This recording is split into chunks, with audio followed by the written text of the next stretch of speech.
counter-terrorism. So we have a problem of actually getting reform into the police force. I don't hold the police constables responsible for this. I don't hold anybody in the police force responsible. But there's no doubt that if we're going to get lower crime and more effective policing, we need to carry through reform. Is it a poking a stick? That's what Windsor is about. Are you saying, therefore, it is indeed, as Blunkett says, poking a stick in the lion's den, but a stick that needs to be poked in the lion's den? Well, of course, it's a wonderful metaphor. Poking a stick in a lion's den, you get it bitten off. I think he meant an ant's nest or something. But of course it is designed to provoke change, not to provoke rebellion, reaction, antagonism or whatever. That's the purpose of it. And the simple truth is that we really do have to get some reform of our police force if we're going to get the right outcome. And one last point, just to say how irrational some of this is. There were things in the Windsor Review which I didn't agree with, but I talked to my local police federation and they were upset about the idea that all of them would actually have to pass a fitness test. It seemed to me there are some aspects of the reaction to Tom Windsor which are just downright irrational. I want a copper to be able to chase a thief and catch him, not fall down with a heart attack halfway.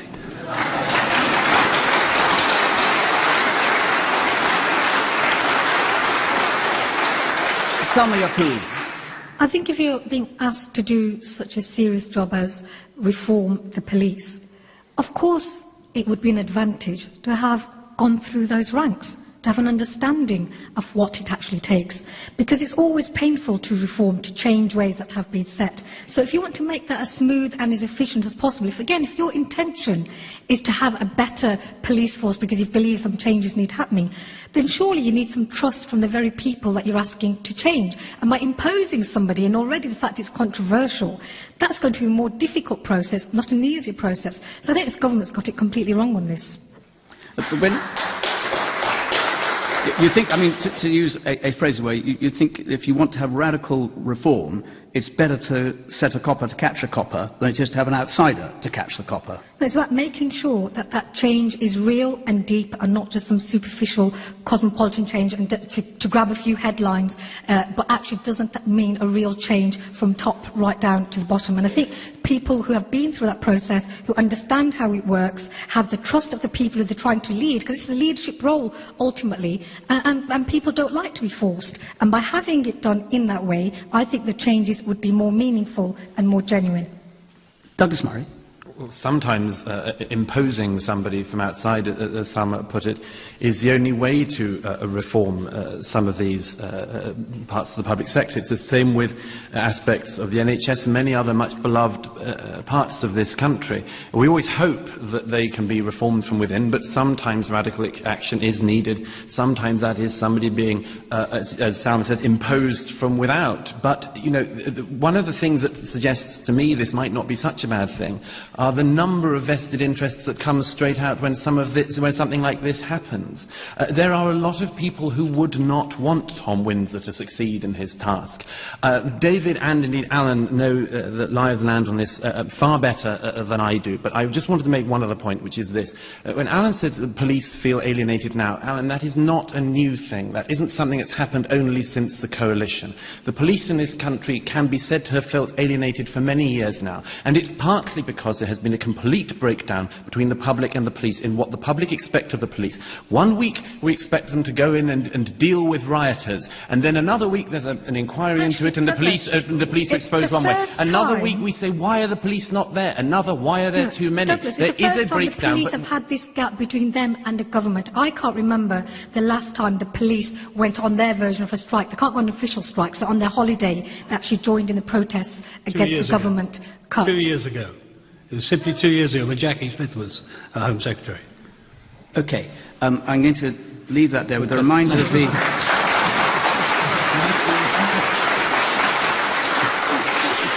Alan, you want a quick word? Just want to answer this point. It would be different if you were dealing with a police force where public satisfaction was low and crime was rising. Actually, this government inherited, the first government ever to inherit, falling crime. It started with Michael Howard, Conservative Home Secretary, and it carried over that period, and enormous changes, police, community support officers, neighbourhood policing, etc. But the issue is this, as I said, David, it's not about what's in that report, which says that the policing should be a graduate-only profession, for God's sake. Even if that was right, asking the man who produced a controversial report to be the head of Her Majesty's Inspector of Constabulary with no police experience whatsoever is a hugely provocative act. They know it's a provocative act, and police officers right across this country, good police officers who put their lives on the line every day, will feel completely let down by this decision. Which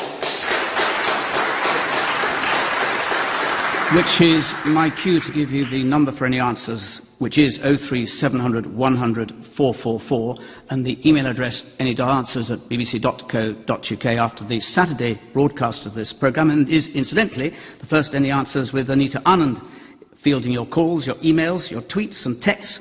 Plus, she's going to be, this evening, live on Twitter straight after this broadcast on the @BBC Radio 4 account / thank you. There is a lot of technology of which I'm fast acquiring huge knowledge. I'll do it once more. At the @BBC Radio 4 account, #BBCAQ. Phew, got there.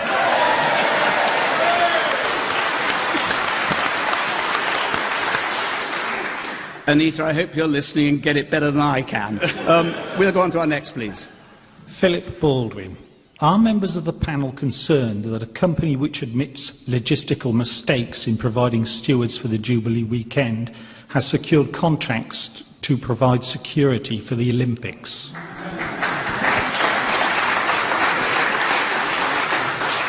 This company, I think, is a reference to Close Protection UK, which has profusely apologised because two or perhaps three of its volunteers, interns, however you want to describe them, arrived early on Saturday morning at 3 a.m.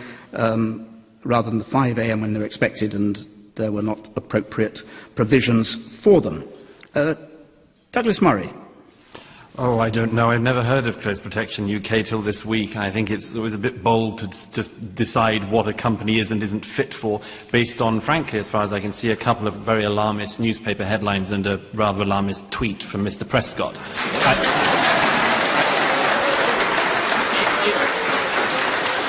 You wouldn't know he's running for office, would you? Me? No, Prescott. Oh, God. I had no idea I was running for office. The problem with this story is that actually, the moment you dig a little bit beneath it, you find that the story is very much different. I was reading today accounts of other people who were working for this organisation last weekend who had a very nice day. They got some work experience and so on. So, you know, as ever, there's a sort of proxy war going on. And once again in this country, you know, we always fight these things in completely the wrong way. I wish we'd have a grown-up discussion in this country about the nature of work. I wish we'd have a grown-up discussion about the very, very real and serious societal issue we face with massive youth unemployment. You know, when you have youth unemployment like we have now, it very swiftly becomes a social issue.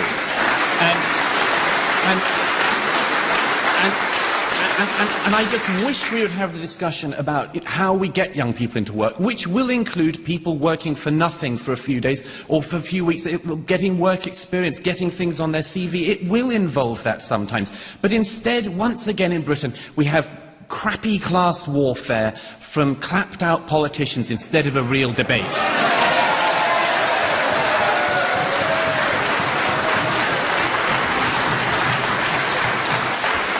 Salma Yaqub. Well, I'm trying not to reel from that crappy class warfare.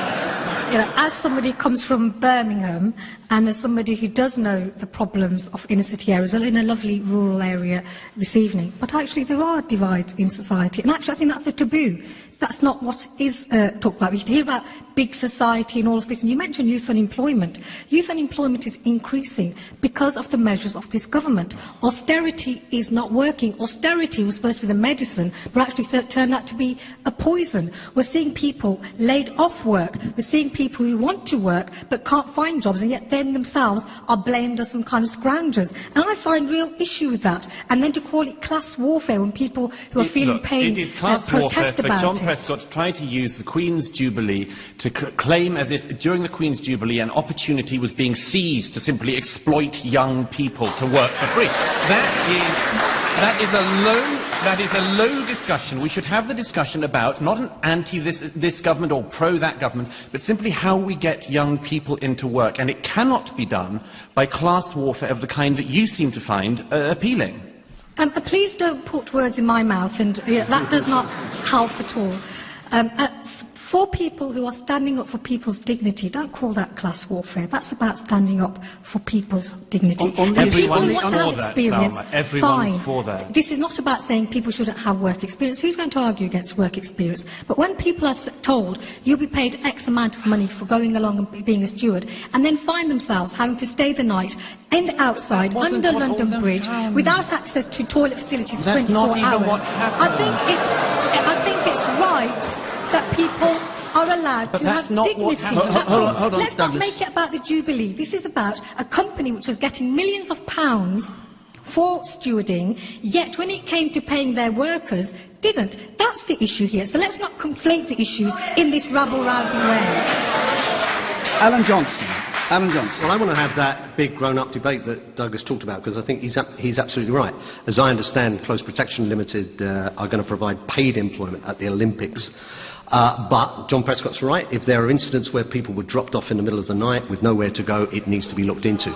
The government can't subcontract responsibility for this. And I think John Prescott's absolutely right. The government have to check that everything was right about that.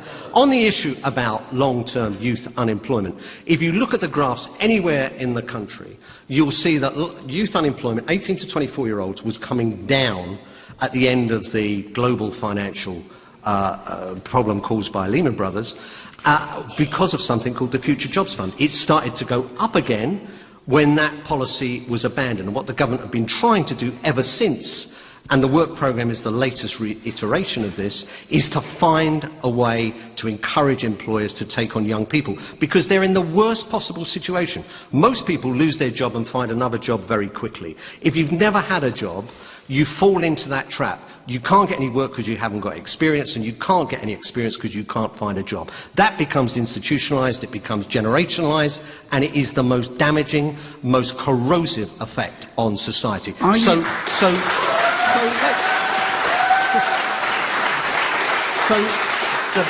the big grown-up debate takes us back to the budget. There was nothing in the budget about youth unemployment. There was nothing to encourage companies, and perhaps a national insurance holiday for taking on 18 to 24-year-olds. So employers are incentivised to do that. Perhaps putting the tax on bankers' bonuses again that provided the money to pay for the Future Jobs Fund, and will actually be able to create more money to get young people into work. That's the big grown-up debate about youth unemployment. Alan, in which case, let's make the following agreement. We all agree that some aspects of the banking sector went very, very bad and everybody has had to pay for it, yes.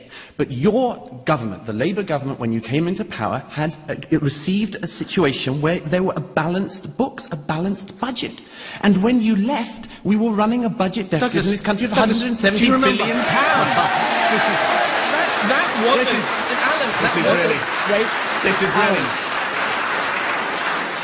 This is really strange and even perverse, because you'll remember Lehman Brothers collapse. There was a global financial problem that this government didn't recognise. Nothing to do with international politics was to do with the fiscal deficit. Now, at the moment, when we're in a double-dip recession, remember this government inherited growth and delivered recession. They didn't inherit...